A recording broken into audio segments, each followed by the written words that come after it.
السلام عليكم ورحمة الله وبركاته.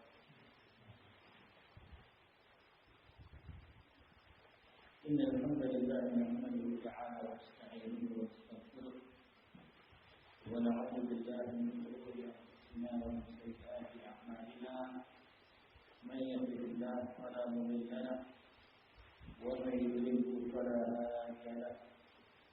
أشهد أن لا إله إلا الله وحده لا شريك له إقرارا به وتوحيدا، وأشهد أن محمدا عبده ورسوله صلى الله عليه وسلم.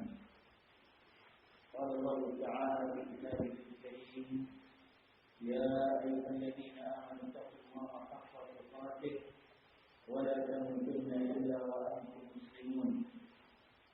يا أيها الناس اتقوا ربكم الذي خلقكم من نفس واحدة وخلق منها زوجها وبث منهما رجالا كثيرا ونساء، واتقوا الله الذي تساءلون به والأرحام إن الله كان عليكم رقيبا.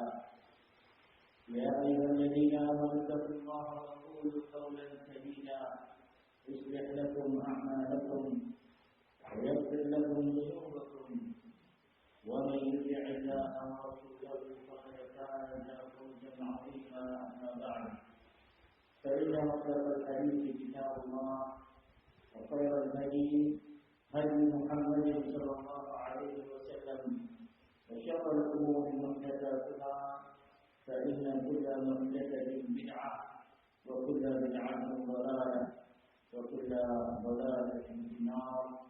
أعاذني الله وإياكم من الضلال ومن النار.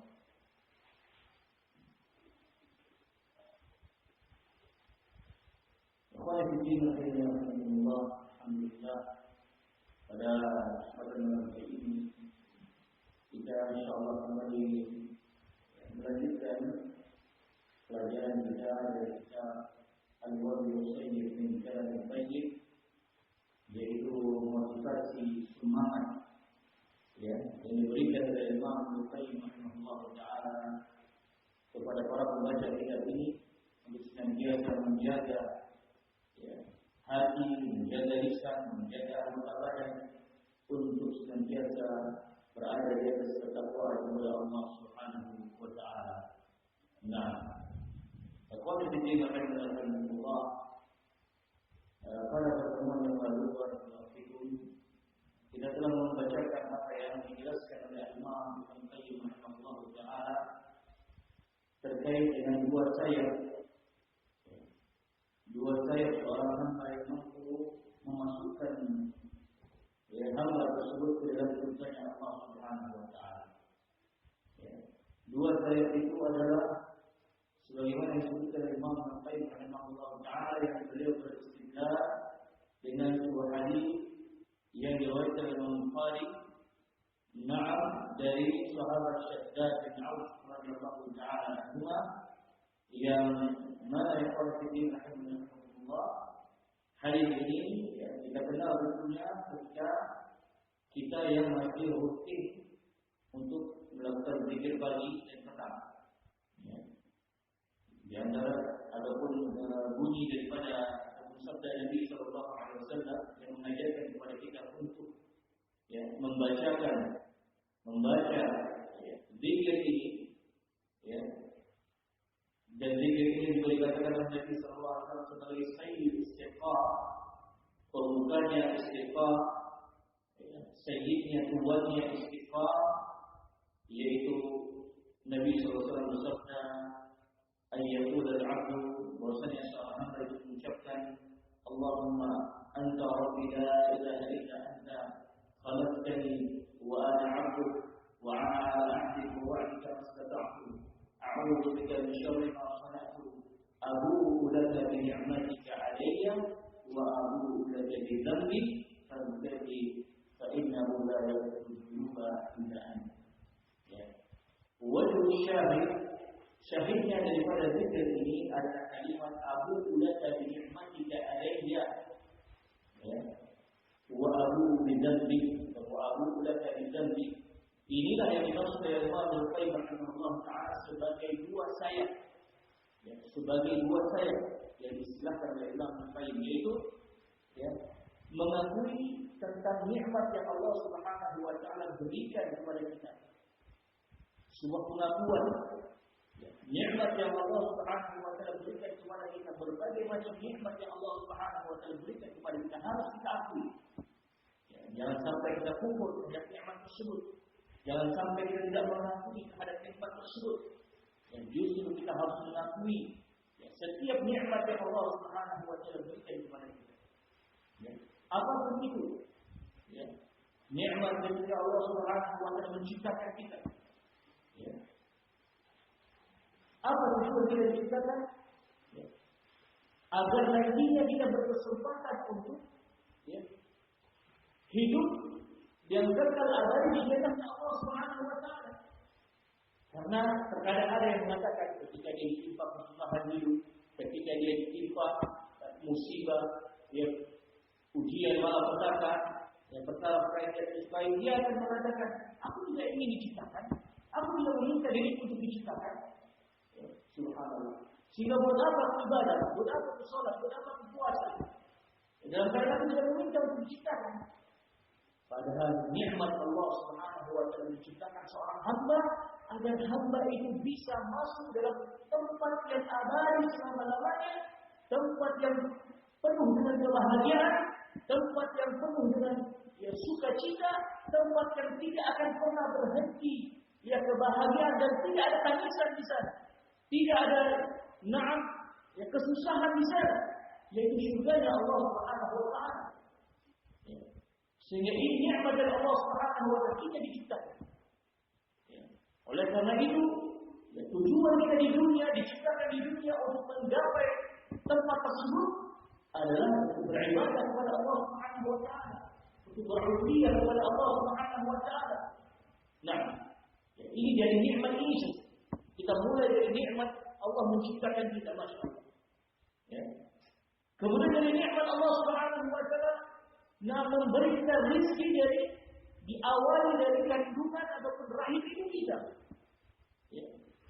Yang seorang yang mampu berpikir, kok bisa ya metode apa cara Allah Subhanahu wa Taala memberikan kita rezeki dari pintu satu jalan, yaitu dari jalan darah yang melalui tali pusat, ya, sangat baik melalui ibunya.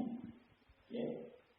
Ada manusia pada hari ini hanya memikirkan ya, bisa mendeteksi saja, tapi tidak mampu berpikir bagaimana cara menciptakannya, tidak akan mampu. Hanya sekedar menganalisis, oh ini si bayi, ya, makannya dari sini, jalannya dari sini. Ya, tapi memikirkan bagaimana caranya, Allah menciptakan itu tidak akan mampu. Ya. Kemudian tidak hanya cukup sampai di sini. Ketika Allah Subhanahu wa Taala melahirkan kita, Allah tutup satu pintu rezeki tadi. Ya, pintu rezeki yang Allah Subhanahu wa Taala datang dari satu arah, kemudian Allah buka, Allah tutup satu pintu, Allah buka dua pintu rezeki. Ya. Kalau tadi hanya bisa memasuk darah, ya, yang sudah makanan dalam bentuk darah, ya, yang tersambungkan melalui tali pusat. Ya, makanan yang dimakan oleh ibu menjadi darah yang masuk ke dalam tubuh si bayi. Ya. Allah tutup pintu rezeki ini. Kemudian ketika kita dilahirkan, Allah buka dua pintu rezeki, yaitu apa?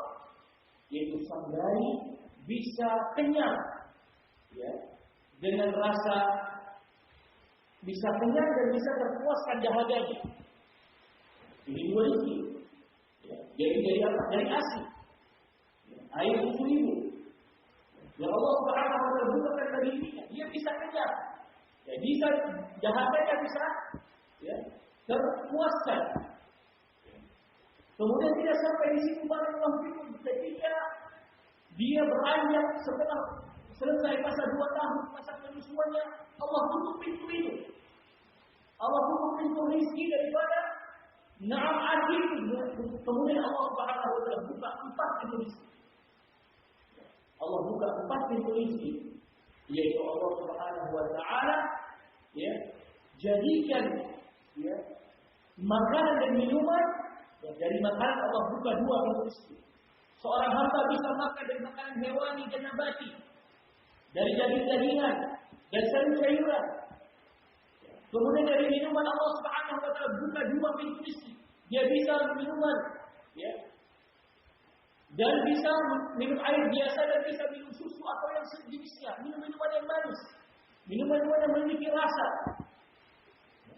Masya Allah. Ya. Allah tutup 1, Allah buka 2, Allah tutup 2, Allah buka 4. Rezeki dari Allah Subhanahu wa taala Allah tambah. Tidak Allah kurangi. Ini nikmat dari Allah Subhanahu wa taala. Masya Allah. Ya. Kemudian bagi orang-orang yang beriman, tidak sampai batasnya sampai di situ saja. Bagi orang-orang yang beriman, yang mentauhidkan Allah Subhanahu wa taala, ketika dia meninggal dunia, ketika dia wafat, Allah Subhanahu wa taala masih belum memperhatikan rezekinya, masih belum menutup rezekinya. Tapi Allah Subhanahu wa taala buka 8 pintu rezeki. Yaitu apa? 8 pintu surga. Yang Allah Subhanahu wa taala persiapkan bagi hamba-hamba yang beriman. Maka dia bisa memilih dari pintu mana saja yang hendak dia masuki. Masya Allah. Nah, inilah nikmat dari Allah Subhanahu wa taala dalam keadaan kita tidak akan mampu menghitung satu persatu nikmat Allah Subhanahu wa taala. Dari sini saja kita mengakui bagaimana nikmat Allah Subhanahu wa taala. Allah tidak akan melantarkan hamba-hambanya. Nah, Allah Subhanahu wa taala tidak pernah membuat hambanya kelaparan sampai membuat dia mati. Tidak. Seorang yang sudah Allah Subhanahu wa taala hidupkan dia, maka rezekinya akan terus mendatangi dirinya. Tentunya itu dengan kematiannya. Nah, sehingga ikhwan fillah Allah kita belum membahas lebih luas lagi ini nikmat Allah Subhanahu wa taala. Tapi dengan ini saja, Abu laka bi ni'matika 'alayya. Aku mengakui ya Allah, ya, nikmatmu yang begitu luas, begitu banyak untukku. Ya, maka seorang muslim kata Imam Al-Qayyim rahimahullah taala harus memiliki satu sayap ini. Pengakuan terhadap nikmat Allah Subhanahu wa taala. Dan nikmat yang kedua adalah mengakui dosa-dosa, kesalahan-kesalahannya. Sebagaimana dalam hadis Nabi SAW katakan, Abu laka bi dzambi. Aku mengakui kepadamu ya Allah atas dosaku. Dosa. Ya. Sehingga seorang hamba pasti terjatuh dalam dosa dan harus kita akui itu. Ya. Hawa nafsu ini selalu jiwa ini mengajak kepada dosa. Kita harus akui itu. Dan dosa yang kita lakukan itu adalah perbuatan yang dapat menzalimi diri kita sendiri, tidak menzalimi Allah Subhanahu wa taala. Ya, sehingga harus kita akui itu semua barang. Sehingga barakallahu fikum, ya, ini pada pertemuan yang lalu kita sebutkan sedikit lagi ya, agar menyesuaikan kelanjutan. Ya.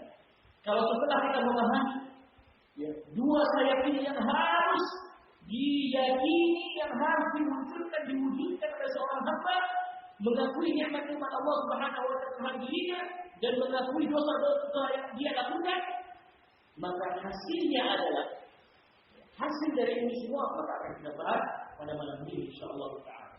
Baik. Sekarang kita akan bahas hasil dari orang-orang yang mewujudkan dua sayap tadi, pengakuan atas nikmat Allah dan pengakuan terhadap dosa yang dia lakukan sendiri. Ya. Baik. Qala Al-Imam Al-Qayyim rahimahullah taala, "Fa musyahadatu lillah." Ya. Yang ini berasal dari Ibnu Qayyim yang beliau berdalilkan dari hadis tadi. Fa musyahadatu lillah, maka mempersaksikan nikmat Allah Subhanahu wa taala. Ya, kalau dalam teks hadis Nabi SAW mengatakan Abu laka bi ni'matika 'alayhi. Aku mengakui bagimu ya Allah nikmat yang kau berikan padaku. Fa musyahadatu lillah, maka seseorang yang mempersaksikan nikmat Allah Subhanahu wa taala tersebut tujibu lahu, maka akan memberikan konsekuensi, akan melahirkan dalam amalannya ya al-mahabbah, rasa cinta kepada Allah Subhanahu wa taala. Wal hamda, dan senantiasa memuji Allah Subhanahu wa taala. Ya, wa syukra, dan merasa bersyukur kepada Allah Subhanahu wa taala. Li walihi ni'am wal ihsan. Ya, mencintai, memuji dan bersyukur di walihi ni'am, dan pemberi nikmat-nikmat, wal ihsan, dan pemberi kebaikan-kebaikan tersebut. Allah Subhanahu wa taala. Ya, ini hasil buah, ya, ataupun konsekuensi daripada pengakuan terhadap nikmat Allah Subhanahu wa taala. Dan ini kualifikasi Allah, ya, memang kita sadar, jangankan dengan Allah Subhanahu wa taala, kepada sesama makhluk saja. Ketika kita mendapati seorang, ya, masya Allah, ya, saudara kita, dia muhsin, ya, orang yang masya Allah berbuat baik, ya, orang yang sering memberi kepada kita, sering mengasihi kita, membantu kesalahan kita, ya, meringankan beban kita, ya, maka justru kita akan melahirkan dalam diri kita cinta kepada orang tersebut. Ya, kita memuji dia, ya, karena dia telah membantu kita, menolong kita, memberikan nikmat kepada kita, mewujudkan nikmat yang kita inginkan dari sebab dirinya. Ya, demikian pula kita bersyukur dengan kehadiran dirinya yang telah membantu kita. Lalu bagaimana dengan Allah Subhanahu wa taala? Apalagi Allah Subhanahu wa taala, Rabbul Alamin, Rabb alam semesta raya ini. Seharusnya kita lebih dan lebih lagi, ya, mencintai Allah Subhanahu wa taala dengan senantiasa memperhatikan apa yang Allah Subhanahu wa taala syariatkan kepada diri kita. Ya. Memperhatikan larangan-larangan Allah Subhanahu wa taala sehingga kita tidak terjatuh pada hal tersebut. Dan senantiasa kita memuji Allah Subhanahu wa taala. Ketika kita mendapat nikmat, kita ucapkan alhamdulillah, pujian dari Allah, segala puji dari Allah. Ketika kita mendapatkan musibah, malah berkata kita bersyukur, alhamdulillah ala kulli hal. Segala puji hanya milik Allah Subhanahu wa taala atas setiap keadaan yang Allah Subhanahu wa taala berikan kepada kita. Nah, dan tentunya bersyukur dengan hati, bersyukur dengan lisan, bersyukur dengan anggota badan yang harus kita persembahkan untuk Allah Subhanahu wa taala. Nah, ini buahnya, ini hasilnya. Dari satu saya tadi, yaitu pengakuan terhadap nikmat-nikmat Allah Subhanahu wa taala yang diberikan kepada kita. Kemudian saya yang satunya, wa mutala'atul 'aini li nafsi wal 'amal. Ya, kalau dalam hadis tadi Nabi SAW sampaikan, "Abu laka bi dzambi," dan aku mengakui kepada Allah atas dosaku. Dibahasakan oleh Imam Al-Qayyim ada mutala'atul 'aini atau mutala'atul 'aini nafsi wal 'amal. Senantiasa mengevaluasi, mengoreksi, mengintrospeksi, ya, kesalahan dirinya, aib dirinya dan amalannya. Ini sebuah pengakuan dosa. Ya.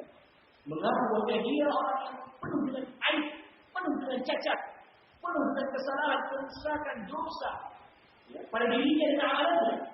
Maka jika seseorang yang mampu mewujudkan ini semua pengakuan terhadap dosanya, tujibu lahu, maka memberikan konsekuensi padanya, akan melahirkan, mewujudkan dari amalannya az-zillah wal inqisar, yaitu akan adanya perendahan diri, perendahan diri kepada Allah Subhanahu wa taala, akan muncul rasa rendah diri di hadapan Allah Subhanahu wa taala, wal inqisar, dan tunduk dan patuh, ketundukan dan kepatuhan kepada Allah Subhanahu wa taala, wal ihtiqar, dan rasa butuh kepada Allah Subhanahu wa taala, wa taubah, dan tentunya taubat fi kulli waqtin, pada setiap waktu.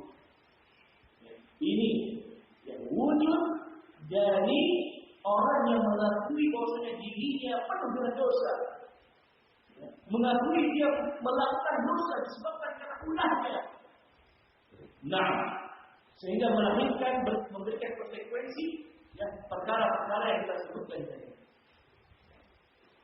Nah ini ya konsekuensinya hasil daripada ya seorang hamba yang menunjukkan kuasa ayat tersebut. Kemudian kata Al-Qayyim rahimahullah taala, wa alla yara nafsahu illa muflisan, dan dia tidak melihat dirinya kecuali dalam keadaan muflis, dalam keadaan bangkrut. Dalam keadaan bangkrut. Nanti kita akan sebutkan penjelasannya. Bagaimana gambaran bangkrut itu? Ya. Baik. Kemudian kata Al-Qayyim rahimahullah taala, wa aqrabu babin dakhala minhu al-'abdu 'ala Allah taala wa huwa al-iflas. Ya.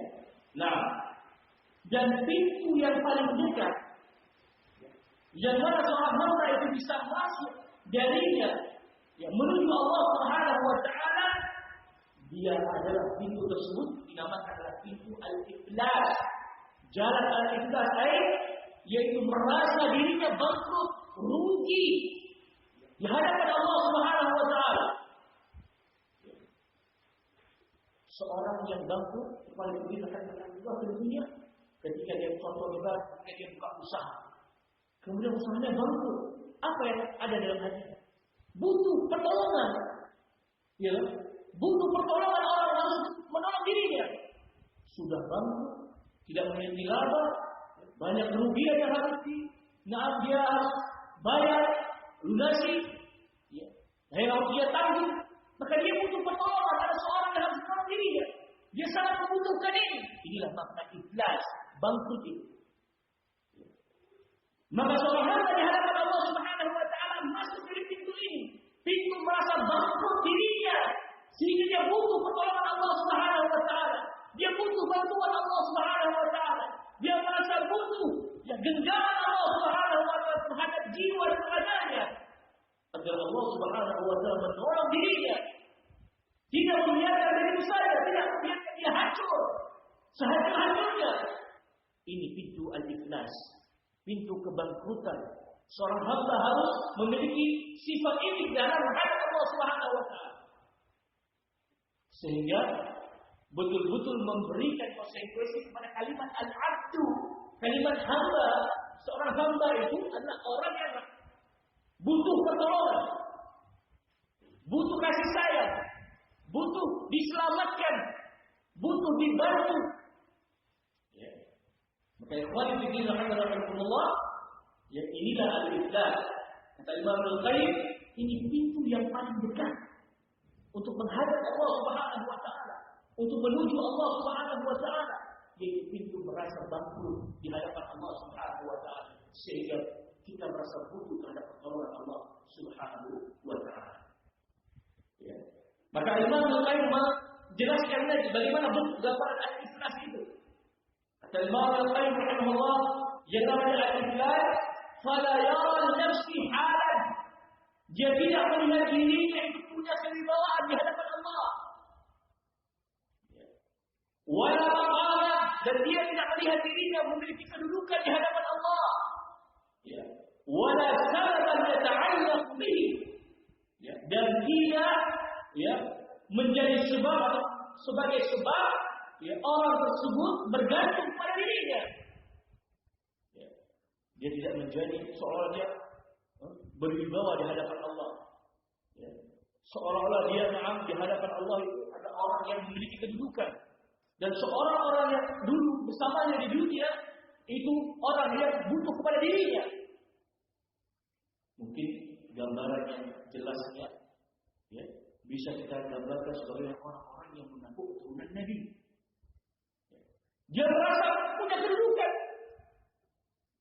ya, merasa punya kebanggaan di hadapan Allah.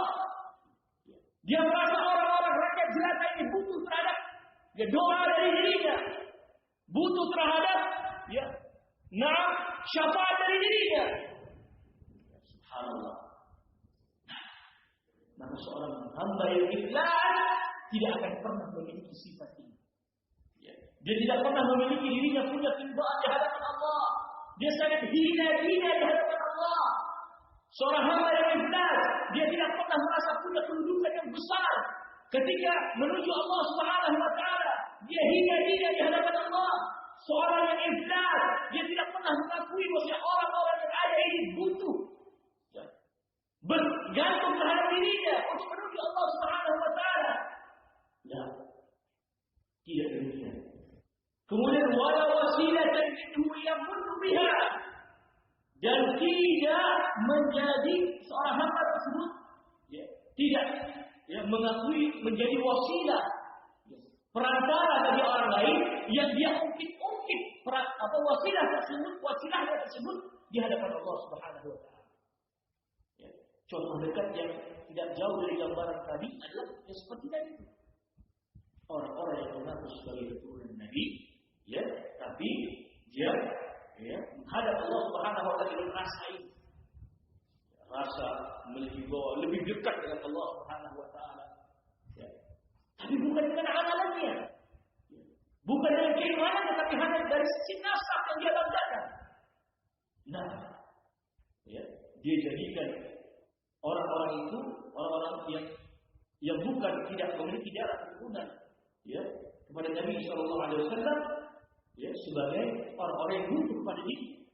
Dan dia sebagai wasilah, merasa sebagai wasilah perantara antara mereka ini dengan Allah Subhanahu wa taala. Subhanallah. Padahal orang itu berkata dari sisi nasab. Ya, kami ulangi mungkin pada malam ini, dari sisi nasab Rasul sallallahu alaihi wasallam itu sudah terputus. Kalau dilihat dari nasab. Kenapa? Karena nasab dalam Islam ada dari sisi dari sisi ayah, dari sisi laki-laki. Ya. Kalau mereka mengakui, oh kami keturunan Abi Thalib, na'am. Ya. Kami keturunan Ali bin Abi Thalib, na'am. Tapi kalau dikatakan kami keturunan Rasulullah hanya mewariskan ataupun memiliki anak Fatimah. Dan dari Fatimah lah keturunan itu muncul, dari anak-anak yang lain tidak ada. Ya. Dan hanya dari keturunan Fatimah radhiyallahu taala anha, ya, mulailah ya keturunan itu datang. Tapi Fatimah menikah dengan Ali bin Abi Thalib. Ali bin Abi Thalib siapa ayahnya? Abi Thalib. Mati dalam keadaan apa? Kafir. Nah, ya. Sehingga bagi orang-orang Syiah yang mereka mengaku termasuk ahli bait, mereka tidak ridho dikatakan Ali Abu Thalib mati dalam keadaan kafir. Tidak ridho mereka. Karena malu, mereka mengakui nenek moyangnya ya, sebagai seorang kafir. Nah, kalau orang-orang yang mengaku dia keturunan Nabi memaksakan diri, ada darah Rasulullah SAW dalam tubuhnya. Padahal kalau dibicarakan soal nasab, tidak akan bertemu dengan Rasulullah. Ya, karena nasab dalam Islam ada dari laki-laki. Ya. Si Fulan bin Abbas bin Fulan bin Abbas bin Ali bin Abi Thalib bin Ali bin Abi Thalib. Nah, baik. Ya. Kemudian Allah rahimahullah, bal yadkhulu ala Allah Taala min hadha al-istilah as-sarfi wal iflas al-mahdhi. Ya. Kalau tadi ya, gambaran orang-orang yang ikhlas itu orang-orang yang tidak melihat dirinya punya kewibawaan di hadapan Allah, kedudukan di hadapan Allah, orang-orang menjadi sifat ketergantungannya orang pada dirinya, menjadi wasilah orang terhadap dirinya, dan dia terus mengikuti wasilah itu. Bahkan kata Imam Al-Qayyim rahimahullah taala, ia yaqulu ala Allah, seorang hamba yang ikhlas tadi, yang masuk kepada Allah, menuju Allah Subhanahu wa taala, minta dari pintu al-iftiqar, dari pintu merasa butuh, al-iftiqar as-safi, merasa sangat butuh, ya, wal iflas al-mahd, dan kebangkrutan yang betul murni. Ya, kebangkrutan murni sudah nol, sama sekali tidak punya apa-apa, itu kebangkrutan yang murni. Ya. Kalau makhluk yang sekarang ini, ya, yakin sebangkrutnya makhluk, Allah akan pasti datangkan rezeki bagi dirinya. Itu memang sudah konsekuensi. Ya. Mungkin bangkrut dia usahanya, tapi tidak akan membuat dia mati. Ya. Pasti Allah Subhanahu wa taala masih memberikan rezeki kepada dirinya. Nah, tapi bangkrut yang nol betul-betul tidak ada apa-apa lagi. Tidak ada senjata lagi untuk kebajikan, melainkan menuju Allah Subhanahu, membutuhkan Allah Subhanahu wa taala. Nah, dukhulu man qad kasura al-faqru wal miskinatu qalbahu. Ya. Dan masuknya seorang hamba yang iftiqar wal iflas tadi, ya, man qad kasura al-faqru wal miskinatu, ya, yang kefakiran, ya, kefakiran dan kemiskinan itu telah merasuk pada hatinya. Itu lagi-lagi gambaran ikhlas, gambaran kebangkitan yang disebutkan Imam Al-Qayyim. Dia masuk kepada Allah Subhanahu wa taala, menuju Allah Subhanahu wa taala di mana rasa fakir, rasa miskin yang ada dalam yang itu semua telah merasuk dalam hatinya. Ya. Nah, ya. Hatta wasalat tilka al-kasratu ila suwaidatihi. Ya. Sehingga sampai kepada yang demikian itu, atau rasa tunduk dan patuhnya itu sampai kepada lubuk hati yang paling dalam. Ya. Fansada'a, sehingga terbukalah hatinya. Ya. Terbukalah hatinya tersebut. Ya. وَشَغَلَتْهُ الْقَسْوَةُ مِنْ كُلِّ جِهَاتِهِ. Ya. Dan rasa tunduk dan patuh itu mencakup dari seluruh sisi, di semua sisi. Ya. Dari semua sisi keadaannya, dia betul-betul butuh, rasa fakir, rasa miskin di hadapan Allah Subhanahu wa taala. Inilah gambaran ikhlas, gambaran kebangkitan, ya, di sisi di hadapan Allah Subhanahu wa taala. Nah, sehingga barakallahu fikum, ya, seorang yang seperti ini keadaannya menghadap Allah Subhanahu wa taala, maka sebagaimana firman Allah Subhanahu wa taala di surat An-Nur ayat 51, Allah Subhanahu wa taala katakan, "Innama kana qaulul mu'minina idza du'u ila Allah wa rasulihi liyahkuma bainahum an yaqulu sami'na wa ata'na wa ulaika humul muflihun." Kata Allah Subhanahu wa taala, hanyalah, ya, jawaban daripada orang-orang yang mukmin, ya, tatkala mereka diseru, diajak kepada Allah Subhanahu wa taala dan Rasulnya untuk, ya, membuat hukum, ya, di antara mereka, ya, mentahqiq di antara mereka, ayyakuna, mereka senantiasa mengatakan sami'na wa ata'na, kami, ya, dengar dan kami patuh, ya. Maka kata Allah Subhanahu wa taala, ulaika humul muflihun, dan mereka inilah orang-orang yang beruntung. Masya Allah. Ya. Orang yang ikhlas ketika diajak kepada Allah Subhanahu wa taala, sami'na wa ata'na, enggak pernah membantah, enggak pernah mencari-cari alasan, mencari-cari dalil untuk menyesuaikan hawa nafsunya. Nah, tidak pernah berdiri di perkara yang syubhat, ya, yang mutasyabih, yang samar. Dia senantiasa mencari yang muhkam, yang jelas. Ya. Nah, ya. Dia tidak terus berlama-lama pada perkara-perkara yang samar. Dia menuntut ilmu untuk mencari perkara yang muhkam agar menyelamatkan dirinya. Ya, menyelamatkan dirinya untuk sami'na wa ata'na, mendengar dan taat kepada Allah Subhanahu wa taala dan Rasulnya. Nah, ya. Kemudian ikhwan fillah rahimahumullah, wa syahida daruratahu ila rabbih 'azza wa jalla. Dan, ya, seorang hamba tersebut memperhatikan kebutuhannya, ya, kepada Allah Subhanahu wa taala, kepada Rabbih Jalla wa 'ala, kepada Allah Subhanahu wa taala. Ya, betul-betul memperhatikan, menyaksikan rasa butuhnya itu kepada Allah Subhanahu wa taala. Ya. Wa kamala faqatahu wa faqrahu ilaih. Dan, ya, senantiasa seorang hamba tersebut, ya, menjadikan sempurna rasa butuhnya dia dan rasa fakirnya dia kepada Allah Subhanahu wa taala. Ya. Wa an fi kulli dharratin min dharatihi adh-dhahira wal batinah faqatan tamatan. Ya.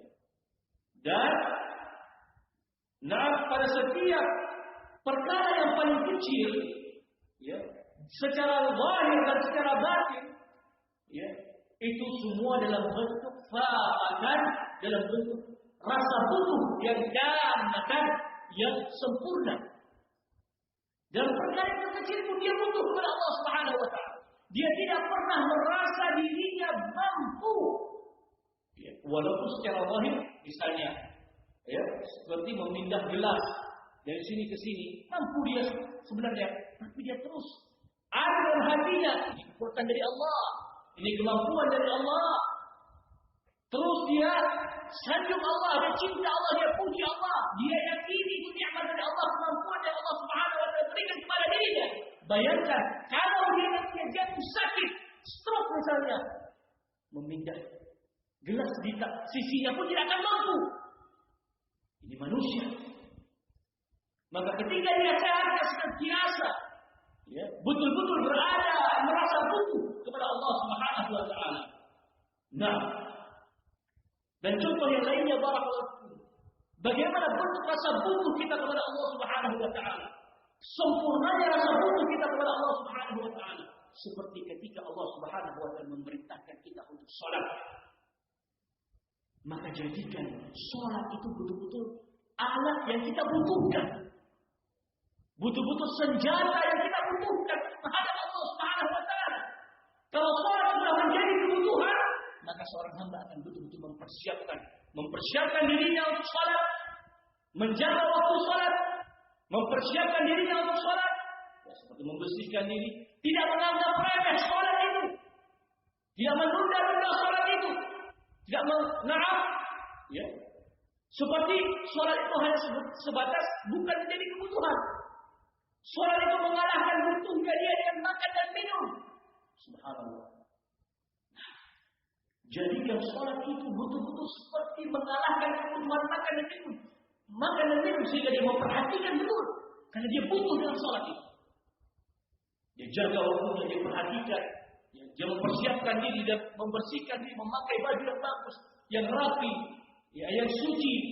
Nah, ya, untuk menghadap Allah Subhanahu wa taala. Nah, ya, ini satu ibadah saja. Yang kita harus merasa butuh kepada Allah Subhanahu wa taala dengan jalan dari ibadah tersebut. Demikian pula dengan menuntut ilmu agama Allah Subhanahu wa taala. Jangan jadikan menuntut ilmu agama Allah Subhanahu wa taala sebagai waktu senggang. Ini kita belum merasa istiqamah, ikhlas, ya, menghadap Allah Subhanahu wa taala. Dalam keadaan kita butuh akan jalan menuju jannah itu. Sehingga bersemangat kita ketika ada informasi, kajian, semangat kita mendatanginya, semangat kita menunggu waktunya, semangat kita dengan peralatan-peralatan yang mengikat ilmu itu, semangat kita untuk merojaah kembali ilmu itu, semangat kita untuk mewariskan ilmu itu kepada anak dan istri kita, keluarga kita, masyarakat kita. Demikianlah rasa butuh kita kepada Allah Subhanahu wa taala. Inilah contoh-contoh butuhnya kita kepada Allah untuk menghadap Allah Subhanahu wa taala dengan betul-betul memanfaatkan apa yang Allah Subhanahu wa taala jadikan syariat. Dan syariat ini menjadi alat seorang hamba untuk memperlihatkan rasa iftiqar, rasa butuhnya, rasa fakir, rasa miskinnya seorang hamba kepada Allah Subhanahu wa taala. Sehingga ketika dia dalam keadaan ikhlas, dalam keadaan bangkrut, nol, ya, murni, tidak ada apa-apanya, ketika Allah bantu dia dengan sholat, dia raih amalan sholat. Ketika Allah bantu dia dengan puasa, dia raih amalan puasa. Ketika dia bantu dengan amalan zakat, dia raih amalan zakat. Ketika Allah buka menuntut ilmu agama Allah, dia raih jalan menuju Allah Subhanahu wa taala dengan menuntut ilmu agama Allah Subhanahu wa taala. Inilah seorang hamba yang butuh kepada Allah Subhanahu wa taala. Nah, kemudian kata Imam Al-Qayyim rahimahullah taala, wa daruratan kamilatan ila rabbih. Ini lanjutan yang tadi. Ya. Dan seorang hamba tersebut merasa butuhnya itu dalam keadaan sempurna kepada Allah Subhanahu wa taala. Tabaraka wa taala. Wa annahu in taqalla anhu tarfata 'ainin halaka. Dan sesungguhnya jika Allah Subhanahu wa taala meninggalkan dirinya sekejap saja, meninggalkan seorang hamba tadi sekejap saja, halaka, maka dia akan binasa. Wa khasaratan la tujra. Dan kalau seandainya Allah Subhanahu wa taala membuat dirinya merugi, maka kerugian itu tidak akan mampu digantikan. Itu kalau Allah meninggalkan seorang hamba. Allah meninggalkan seorang hamba, Allah jadikan dia rugi dan kerugian itu tidak akan mampu digantikan. Tidak akan mampu tergantikan lagi, tidak akan mampu dia bayar kerugian itu. Kalau Allah Subhanahu wa taala telah meninggalkan diri. Illa, kecuali ayyauda ila Allah Ta'ala alaihi, kecuali Allah Subhanahu wa taala mengembalikan dia kepada Allah, wa yatadarakahu bi rahmatih, dan Allah Subhanahu wa taala kembali mengasihinya dengan rahmat Allah Subhanahu wa taala. Nah, dia mengembalikan si hamba tersebut dengan rahmat Allah Subhanahu wa taala. Wa tariqa ila Allah Ta'ala aqrab min al-'ubudiyyah, dan tidak ada jalan lain yang menuju Allah Subhanahu wa taala yang lebih dekat, yang paling dekat dari ubudiyyah, dari penghambaan diri, dari beribadah kepada Allah Subhanahu wa taala. Yang seperti contoh-contoh tadi yang kita sebutkan, salat, puasa, zakat, berhaji, umrah, sedekah, dan amalan-amalan kebaikan yang lainnya, berbakti kepada orang tua, berbuat baik kepada tetangga, saling memberikan, saling membantu, tolong menolong, saling ta'awun, al-bir wa taqwa. Semua amalan ini adalah amalan yang ubudiyah sifatnya, yang seorang hamba bisa beribadah dengannya. Kata Imam Al-Qayyim, tidak ada jalan lain yang menuju Allah Subhanahu wa taala dengan rasa butuhnya kita kepada Allah Subhanahu wa taala, karena kebangkrutan tadi, melainkan jalan ubudiyah, jalan beribadah kepada Allah Subhanahu wa taala. Wala hijab aqlabu min ad-da'wah, dan tidak ada penghalang hijab yang paling tebal, yaitu dari pengakuan.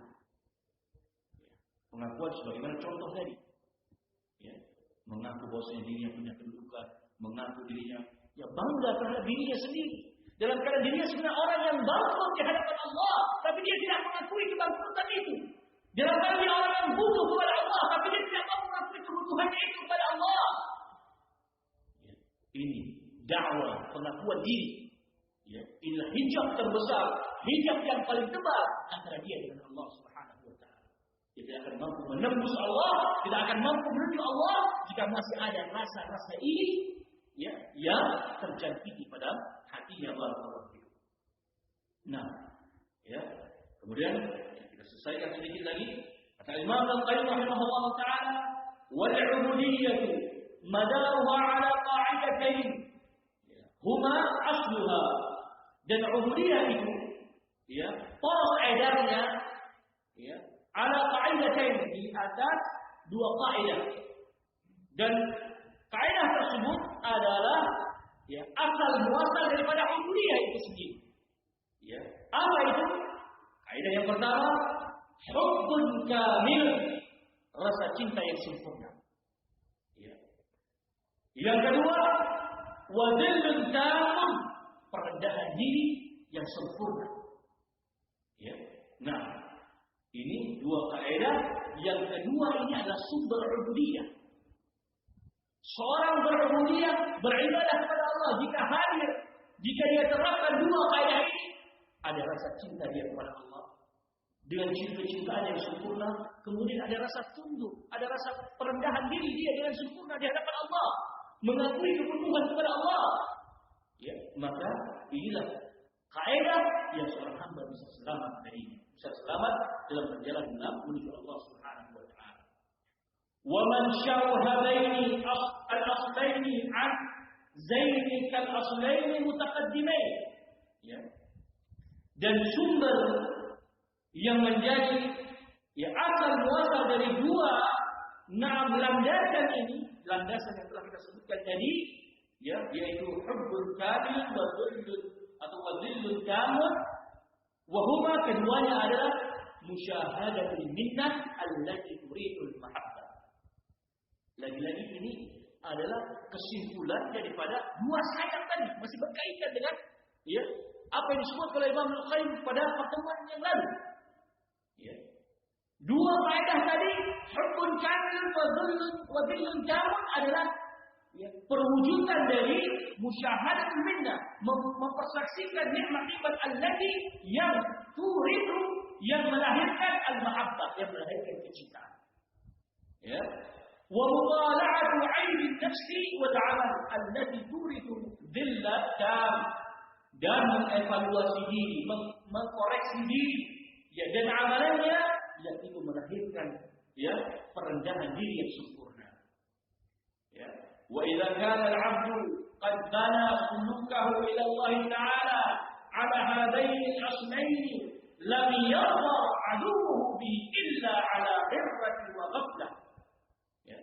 Maka jika seorang hamba mampu membangun jalan-jalannya itu kepada Allah Subhanahu wa Ta'ala dari dua landasan ini, dua landasan cinta yang sempurna dan perendahan diri yang sempurna kepada Allah, lam yaqar aduhu bihi, dan iblis ya, tidak akan mampu atau tidak akan beruntung untuk menguasai dirinya barakallahu.